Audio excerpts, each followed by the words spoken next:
बात आज की चैनल के कार्यक्रम आर पार में मैं सुरेंद्र चतुर्वेदी आपका स्वागत करता हूं। मित्रों, अजमेर बचाने के लिए आना सागर से बर्बाद कर दिया 50 गांवों को।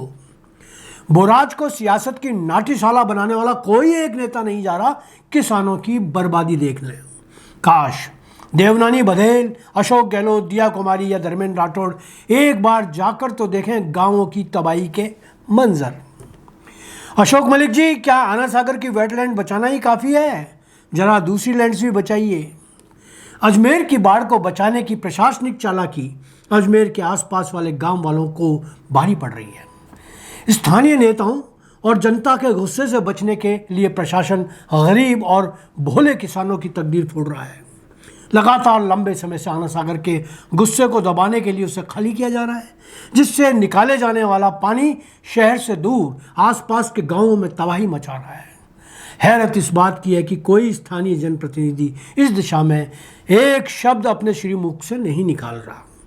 पानी तेजाब बनकर हजारों बीघा जमीन को अपने कब्जे में लेकर तबाह कर चुका है, मगर न तो प्रशासन, न सांसद, न क्षेत्रीय विधायक, न किसान हित वाली संस्थाएं, न पर्यावरण बचाने के लिए रैली निकालने वाले लोग इस तबाही के विरुद्ध नारे लगा पा रहे हैं। अजमेर और आसपास के गांवों में खेत तालाब बन चुके हैं। किसान अपनी मेहनत की लहलहाती फसल को पानी में डूबते हुए सिर्फ देख पा रहे हैं, बचा नहीं पा रहे। यह सिर्फ प्राकृतिक आपदा नहीं, यह सरकार और प्रशासन की नीतिगत असफलता और बेरुखी का सबसे बड़ा सबूत है। सोचिए, वह किसान जिसने दिन रात पसीना बहाकर बीज बोया, कर्ज लेकर खाद, बीज और दवा खरीदी और आसमान की ओर उम्मीद से देखा कि इस बार घर का चूल्हा जल उठेगा, वह आज उसी खेत के किनारे खड़ा है जो तालाब में तब्दील हो चुका है। 3-3 फीट पानी में डूबी फसलें उसकी मेहनत का नहीं, उसके सपनों का डूबना है। उसकी आंखों में सिर्फ पानी नहीं, आंसू भरे हुए हैं। मवेशियों के लिए चारे की फसल तक डूब गई है। जिन किसानों ने अपने बच्चों की पढ़ाई और बेटियों की शादी के लिए यह फसल बोई थी, वे अब हताशा में हाथ मल रहे हैं। उनके घरों में रोटियां कम हो गई हैं और चिंता का पहाड़ टूट पड़ा है। माँ बाप अपने बच्चों के सवालों का जवाब नहीं दे पा रहे। अब घर कैसे चलेगा? जरा मीडिया कर्मी दोराई, तबीजी, सरादना, नदी प्रथम, डुमाड़ा, अम्बा, बांवता, नूरियावास, मसीनिया, नेशनल हाईवे और आसपास के गांव जाकर देखें, जहां बोराज की तबाही से 100 गुना भयानक तबाही के मंजर आपको नजर आ जाएंगे। यहाँ खेत आना सागर से कई गुना बड़े तालाब बन गए हैं और फसलें चौपट हो गई हैं। कई जगहों पर 3-3, 4-4 फीट से अधिक पानी भरा हुआ है। खरीफ की फसलें जैसे भिंडी, चारा फसल, ग्वार, टमाटर, धनिया, मूली आदि पूरी तरह से खराब हो गई हैं। सब्जियां और हरा चारा भी सड़ गया है। प्रशासन के पास जवाब है, झील का पानी छोड़ना जरूरी था, लेकिन किसानों के लिए क्या जरूरी था, इसकी परवाह किसे थी और किसे है?